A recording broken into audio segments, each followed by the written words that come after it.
Today we're gonna unbox my IKEA Hollywood lamp that goes on the side of your mirror.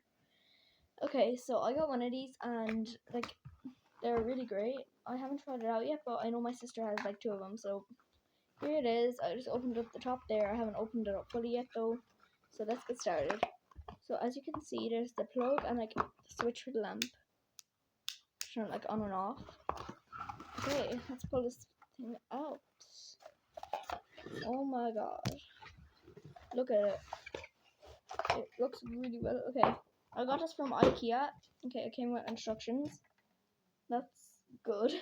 So here's how it's looking, and we also bought light bulbs for it, which, as you can see, obviously need to go in. So yeah, this is how it looks. It looks amazing. We just need to put the light bulbs into it. It's going to attach to the side of my mirror, and it's really cool. Well, bye. Thanks for watching.